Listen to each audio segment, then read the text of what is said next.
जय हिंद राष्ट्र। आचार्य चतुर्सेन हमारे काल के बहुत श्रेष्ठ उपन्यासकारों में से एक हैं हिंदी के। आचार्य चतुर्सेन, वैद्य गुरुदत्त, ये वो लोग हैं जिन्होंने पूरी पीढ़ी तैयार की है। जिस काल में बिल्कुल लोग कू करते थे, पूंछ पैरों के बीच में डाल के, कान लपेट के बातें करते थे, उस समय गांधी नेहरू के बारे में कोई चर्चा हो जाए तो लोग तिलमिला उठते थे। उस काल में भारत गांधी नेहरू की छाया में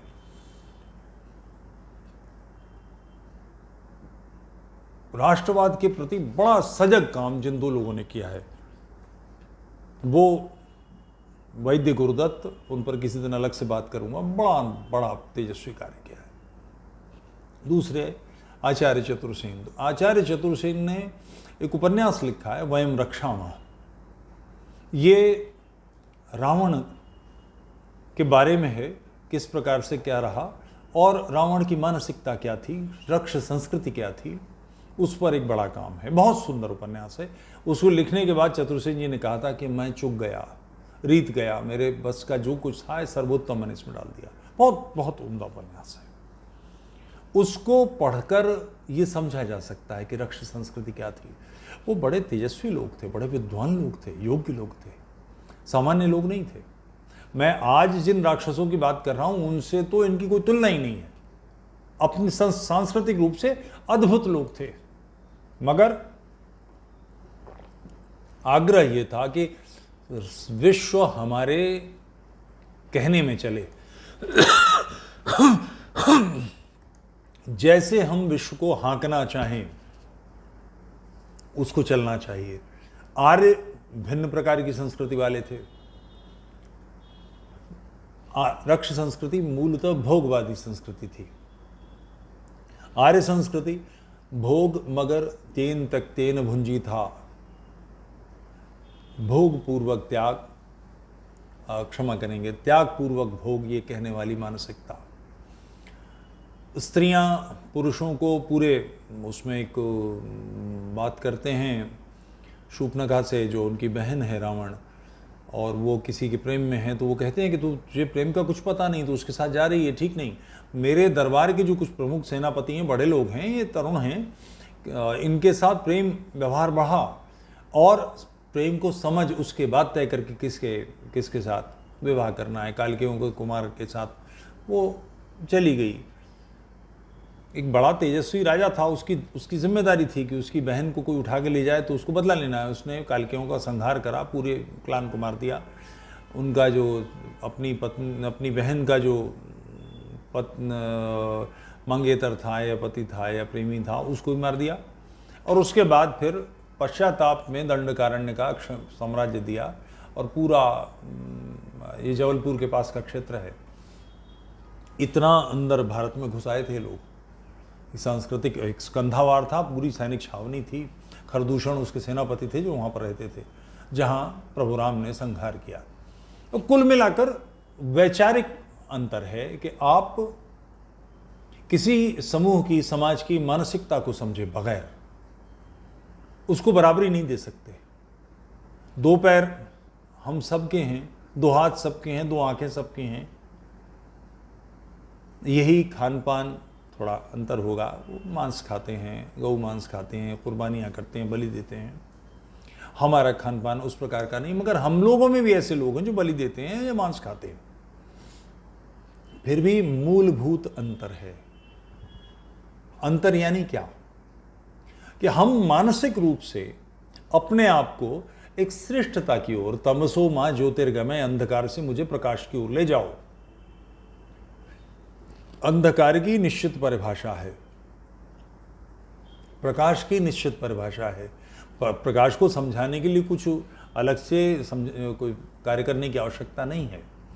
वो मानसिकता जो इसके विरोध में है, वो कहती है कि सब कुछ, सारा सत्य 1500 वर्ष पहले एक किताब मोहम्मद ने सोची, वो उसमें दर्ज है। सृष्टि के अंतिम दिन तक जो कुछ भी चलना है वो इस किताब के नियमों के हिसाब से चलना है। जीवन के प्रत्येक क्षण के लिए आप कोई एक गाइडलाइन इशू करते हैं तो वो गाइडलाइन उचित है या नहीं, ये तो पूछेंगे। अब ये हम पूछेंगे, और यही हो रहा है। अभी आज मेरे मित्र से, पाकिस्तान के एक्स मुस्लिम हैं, उनका फ़ोन आया, उन्होंने बड़ी मज़ेदार बात कही। उन्होंने कहा कि आप तुफैल भाई, या मजबूरी ये है कि आपको सुन रहे हैं लोग, और आपसे मतलब मैं तो एक सामान्य छोटा सा व्यक्ति हूँ, बहुत सारे लोग हैं, समीर हैं, साहिल हैं, आज़ाद ग्राउंड हैं, वगैरह वगैरह वगैरह, 10, 20, 50 लोग हैं जो स्ट्रीम करते हुए इसका ध्यान रखते हैं कि उसमें आने वाले लोग इस्लामी हों, शांति दूत हों, उन्हीं के साथ बहस करते हैं और समझाते हैं कि ये तथ्य है। तो उन सवालों का जो हम लोग सवाल छोड़ रहे हैं और हमको लोग सुन रहे हैं, तो उन सवालों का जवाब दिए नहीं बन रहा, तो उसका क्या करेंगे? फिर वो गला काटने की बात करेंगे। तो इस मानसिकता को भारतीय संदर्भ में पैशाचिक मानसिकता कहते हैं, राक्षसी मानसिकता कहते हैं। आप इस मानसिकता के लोगों के साथ तृप्ति का व्यवहार कैसे कर सकते हैं? मैं सीधे पंतप्रधान, हमारे प्रधानमंत्री से प्रश्न कर रहा हूं, जिन्होंने ये बात छोड़ी है। तृप्ति मनुष्यों, पितरों, देवताओं की होती है, जिनकी बहुत छोटी पिपाशा है। इनकी बड़ी पिपाशा ज्ञान की है, ज्ञान की प्यास है, जिसके लिए इन्होंने सारा कार्य किया है। वेद का ऋषि पूछता है, कस्मै देवाय हविषाविधेम, मैं किस देवता को हविष्य अर्पित करूं? क्यों? हम तर्क करते हैं। हम इस बात को इसी तरह से देखते हैं कि कुछ भी गलत सही करने के जो कसौटियां हैं वो मानवता है। वो मानसिकता जो तय करती है कि इस पे ईमान लाओ। ईमान लाना क्या होता है? मान लो ऐसा है, क्यों मान ले? अगर ये मान लें कि ये जीवन इसी प्रकार का है, तो आप कल्पना कर सकते हैं, कोलंबस निकला नहीं होता, वास्को डी गामा निकला नहीं होता, सेब को देखकर, वैसे ये काल्पनिक बात है, तार्किक बात नहीं है, चूंकि गुरुत्वाकर्षण की खोज तो बहुत पहले भारत में हो चुकी थी, इसके सिद्धांत बन चुके थे, फिर भी यूरोप न्यूटन के हवाले से समझता है वही सही। सेब को गिरते देखकर कि नीचे से कोई चीज़ खींच रही है, हम उछलते हैं तो नीचे क्यों गिरते हैं? ये सारे जो प्रश्न हैं, इन्होंने जीवन का रास्ता निकाला है। तो विचार शून्यता जहाँ है, जहाँ ईमान लाने की बात है कि हम कह रहे हैं मान लो, जैसे मैं कल सुन रहा था एक मौलाना, और ऐसे ऐसे को काला कपड़ा पहन के, बिल्कुल चमगादड़ वाले जैसे कपड़े, क्या कहते हैं उसको, बड़ा वो शिया हमारे, तो पाकिस्तान का मौलाना, कि पाकिस्तान गए, वो पहली बार जो चीन में, चांद पर गया, तो उसने देखा कि चांद में एक दरार है, जैसे इसे तोड़ के फिर छोड़ा गया होगा, और उसके बाद ऐसी गर्दन हिला रहा है। ये शक्कुल कमर कि मोहम्मद ने उंगली का इशारा किया और उससे चांद 2 टुकड़े हो गया।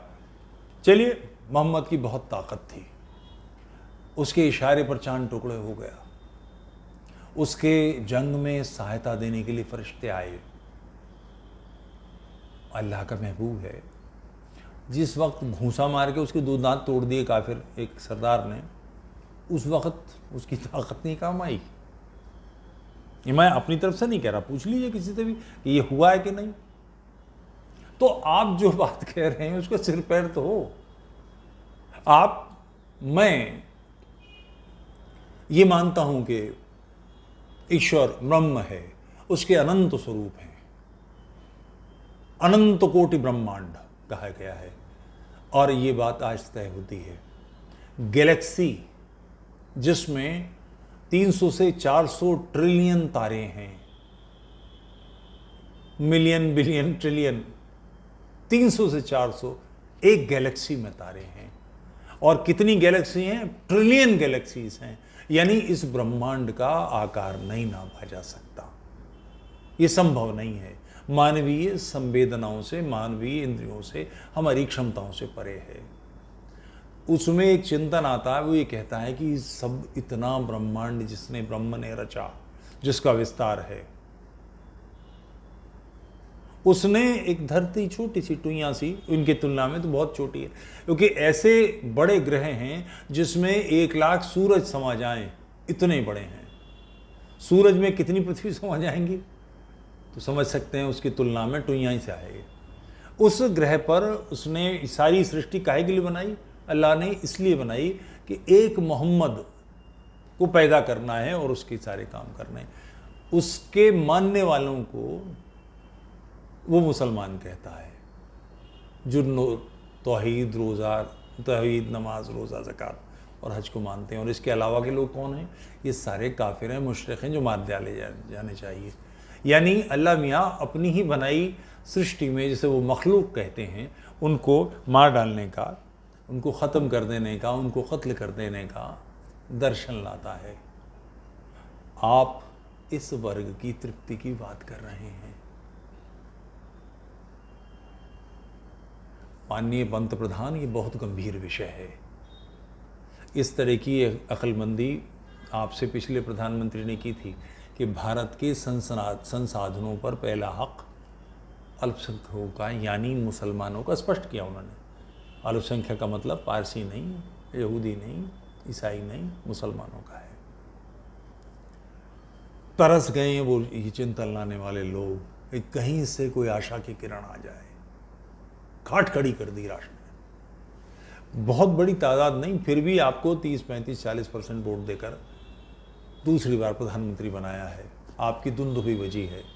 वो गरीब लोग जिनके पास बहुत कुछ नहीं था, आप जब प्रधानमंत्री के नाते आपका नाम उछला था, 100-100, 200 रुपए के मोबाइल चार्ज करा के एक एक वीडियो को आपके, हमारे किसी के भी जो राष्ट्रवाद की बात कर रहा है, उसको सैकड़ों लोगों को फॉरवर्ड करते थे, सैकड़ों SMS करते थे। कुछ नहीं कर सकते तो लाइक करते थे। परिणाम, एक ज्वार उठा और राष्ट्रवाद के विरोध करने वाले प्रत्येक व्यक्ति की बिल्कुल थूथनी जमीन में रगड़ दी गई। अब उस रास्ते पर आप क्यों चल रहे हैं? ऐसा क्यों कर रहे हैं? इसका कारण क्या है? एक मूल सिद्धांत है कि तृप्ति मनुष्यों, पितरों, देवताओं की होती है। मनुष्यों के प्रति तृप्ति हम भोजन से, उनके सुखों की चिंता करके, उनके दुखों को समाप्त करके करते हैं। देवताओं को हम, पितरों को जलांजलि देते हैं।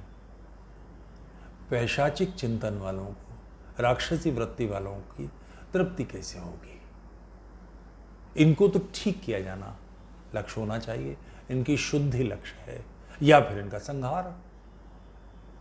आप ऐसी कोई मानसिकता कैसे सह सकते हैं? आप पंत प्रधान हैं, आप राष्ट्र के प्रमुख हैं। सारे देश से पार्लियामेंट के सांसदों को हमने चुना है, उन सांसदों ने आपको चुना है। हमारी वाणी आप में अभिव्यक्त होती है। आपकी वाणी मूलतः राष्ट्र की वाणी है। आप ऐसी कोई बात कैसे कर सकते हैं? इतनी भयानक बात। वो लोग जो समाज को केवल भोग्या मानते हैं, आप कल्पना कर सकते हैं वो समाज, वो मानसिकता। अभी बकरीद कुछ गई है, 20 करोड़ 25 करोड़ तो हैं। 5 लोगों का एक परिवार, यानी 5 करोड़ परिवार मान लिए, और कम कर लीजिए, 4 करोड़ परिवार मान लीजिए, 3 करोड़ परिवार मान लीजिए, 1 करोड़ परिवार मान लीजिए। 25 लोगों का परिवार नहीं होगा, फिर भी मान लेते हैं। 1 करोड़ लोगों में केवल 20% ने कुर्बानी की हो, यानी 20 लाख जानवर मारे गए हैं। किस मानसिकता से? कि जन्नत के रास्ते में एक पुल आएगा, इसका नाम पुल सिरात होगा, जो बाल से भी बारीक और तलवार से भी तेज धार वाला होगा। ये कैसा अल्लाह मियां है, कैसे कैसे काम करता है? ऐसा पुल बनाता है जो बाल से बारीक और तलवार से और तेज धार वाला होगा, और इस पर ये जो कुर्बानी किया जाता है, पशु जिसको मारा जाता है, ये उस दिन इन इस्लामियों को, शांति दूतों को अपनी पीठ पर बैठाकर पार कराएगा। कल्पना करें, विजुअलाइज करें, एक तलवार से तेज धार वाला और बाल से बारीक पुल है। इस पर एक बकरा, या इस पर एक भेड़, या इस पर एक गाय, या इस पर एक भैंसा, जो भी इन्होंने, या ऊंट, वो इस पर चलेगा, पार कराएगा। आप इस समाज की तृप्ति की बात कर रहे हैं। आपको हो क्या गया है? ऐसी विचित्र सोच, ऐसी गलत धारणा, इसकी शुद्धि होनी चाहिए, इसमें बदलाव होना चाहिए। इसके बारे में इनके अपने लोगों को, क्योंकि परिणाम इसका समाज भुगत रहा है। मैं कल एक घटना देख रहा था, एक वीडियो मुझे मिला, किन्हीं सज्जन ने हलाला पर भेजा है कि वो पति अपनी बीवी से गुस्से हो जाता है किसी बात पर, और बाबरी मस्जिद तोड़ दी गई है, तो वो कुछ प्लान बना रहे हैं, कोई शास्त्री जी उनकी हत्या का, बीवी इन्फॉर्म कर देती है, वो बच जाते हैं। पति से बहस होती है, पति गुस्से में आके तलाक तलाक तलाक, मैं फलाना तुम्हें तलाक देता हूँ, दे दिया गया। अब वो कहता है कि वो गुस्से में ये हो गया, सूफी जी, मौलवी साहब इस पे क्या होगा, मुफ्ती साहब ऐसा कोई, तो वो कहते हैं कि अगर बीवी तो और शौहर के बीच में होता तो इसे चुपचाप दबा दिया जाता, वरना तो अब हलाला होगा। पंचायत पूरी बैठती है उसके घर में, उसके बाप के सामने। बाप कहता है कि घर की इज्जत बाहर नहीं जाए, इसलिए मैं ही हलाला करूँगा। ऐसी घटनाएं हुई हैं। लोगों ने हलाला अपने घर में ही कराया है। वो जो बरेलवी सिलसिले की एक बहू है, वो उसके साथ यही हुआ है कि घर की इज्जत घर में रहने के नाम पे उसके ससुर ने हलाला करा। वो कंप्लीट नहीं माना गया तो उसके जेठ ने फिर हलाला करा, तो महिला बेदक गई। तो खैर उस पिक्चर में, उस वीडियो में ये है कि वो फिर शराब पिलाते हैं उस लड़की को, अपनी पुत्रवधू को, उससे निकाह हो जाता है खुद भी, और छुआरा खिलाते हैं उसको, उसके बाद हलाला करते हैं। फिर वो कुछ दिनों तक वो छोड़ते नहीं, कहते हैं अभी उनको आनंद आने लगता है उस हलाले में। फिर उसके बाद एक दिन वो रिवॉल्वर निकाल लाता है और अपनी खोपड़ी पे रखता है, आप तलाक दें वरना मैं गोली मार लूँगा। तो वो तलाक देता हूँ, तलाक देता हूँ, हो गया। ये विधिवत व्यवस्था है, कुरान में ही है। कोई व्यक्ति अगर अपनी पत्नी को तलाक दे देता है तो वापस पाने का रास्ता ही है वो किसी और से निकाह करे और कम से कम एक रात बसर करे, सेक्स होना ज़रूरी है। उसके बाद वो तलाक देगा, और न दे तो फिर उसकी मर्जी, और जैसे उसके ससुर नहीं दे रहे थे तो फिर बाद में। तो ये घटना जिस घर में घटी है, उसके बाद वो पति पत्नी उसी व्यक्ति के साथ जिसने हलाला किया है, ससुर उसका, उसी के साथ रहेंगी। मगर ये सुन्नत भी है। मोहम्मद के जो बेटे थे जैद, उनकी पत्नी ज़ैनब, उन्होंने अपनी पत्नी को तलाक दिया, बाद में मोहम्मद के साथ शादी हुई। कोई संदर्भ नहीं मिलता कि जैद अपनी पत्नी और अपने पिता को छोड़कर, यानी मोहम्मद को छोड़ के कहीं बाहर चला गया हो। अभी तक वो जो उसके साथ थी, उसी के साथ, अब उसकी माँ बन गई, वो उन्हीं के साथ रहा। ऐसी घटनाएं जिस समाज में घट रही हैं, 3 तलाक तो कर दिए, मगर 3 तलाक अभी भी हो रहे हैं, और उसको करने के बाद जिन लोगों के साथ ये घटित हो रहा है वो भारतवासी हैं, देशवासी हैं। इनको इससे मुक्ति दिलानी है कि नहीं? स्वयं सोचें। आप राष्ट्र के मुखिया हैं, आप इतनी बड़ी चूक, इतनी बड़ी गलती कर सकते हैं? आप राष्ट्र के 5वें जनसंख्या के 5वें हिस्से को इस दलदल में धकेल देंगे, दलदल में छोड़ देंगे, इसे बाहर नहीं निकालेंगे? कितनी विभत्स स्थिति है। फिर आपसे निवेदन करता हूँ, तृप्ति मनुष्यों, पितरों और देवताओं की होती है, राक्षसों की या तो शुद्धि होती है या उनका नाश किया जाता है। यही करणीय है। 1300 वर्ष से इस देश में ये हो रहा है। लगातार एक पैशाचिक युद्ध चल रहा है। इस मानसिकता ने हमसे भारत के टुकड़े करा दिए। हम इससे अपने आप को बाहर लाएंगे कि नहीं? और ये कोई बड़ा काम नहीं है, सिर्फ सच उद्घाटित करना है। वो जिस चिंतन को आवश्यक, उपयुक्त, ठीक मानते हैं, फिसाद फिलर्स का, काफिर और दीनदार का, क़िताल फी सबीलिल्लाह का, दारुल हरब और दारुल इस्लाम का जो अंतर है, ये मूल अंतर बेसिकली जिसकी बुनियाद गलत है, ये चिंतन ठीक नहीं है। इसको एक्सपोज किए बिना कैसे होगा? यही रास्ता शुद्धियों तक जाता है। और ऐसे लोग भी हैं, ये एक बार हो चुका है। आदि गुरु शंकराचार्य ने सारे भारत में शास्त्रार्थ किए, बौद्ध विद्वानों को पराजित कराया, जमकर शास्त्रार्थ हुए, बौद्ध विद्वानों को पराजित किया। पराजित होने, शास्त्रार्थ का आधार ये था, अगर मैं जीत गया तो आप वैदिक हो जाएंगे और मैं हार गया तो मैं बौद्ध हो जाऊंगा। शास्त्रार्थ हुआ, उसके बावजूद पराजित हो गए। पराजित होने के बावजूद मानी नहीं, अपनी चलाएंगे।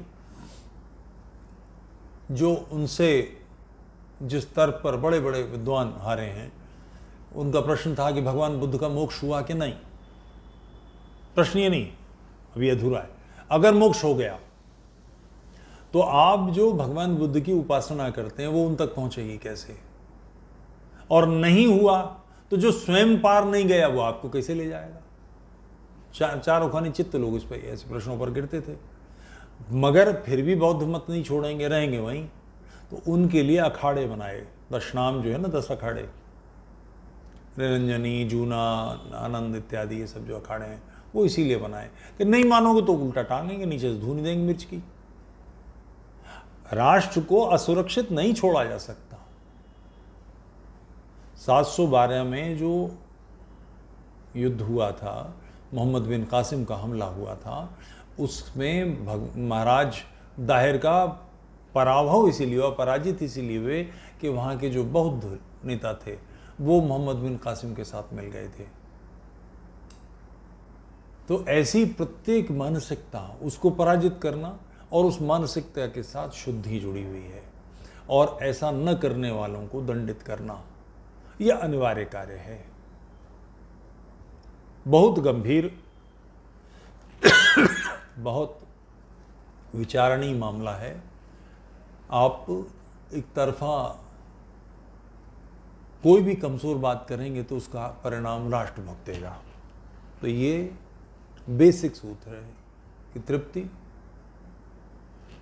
मनुष्यों, पितरों, देवताओं की होती है, राक्षसों की तो शुद्धि होती है या फिर उनका नाश किया जाता है। राष्ट्र इस दिशा में बढ़े, इसी मानसिकता के साथ मैं विदा लेता हूँ। YouTube चैनल तुफैल चतुर्वेदी को लाइक कीजिए, सब्सक्राइब कीजिए, सपोर्ट कीजिए, मेंबरशिप लीजिए। जय हिंद राष्ट्र।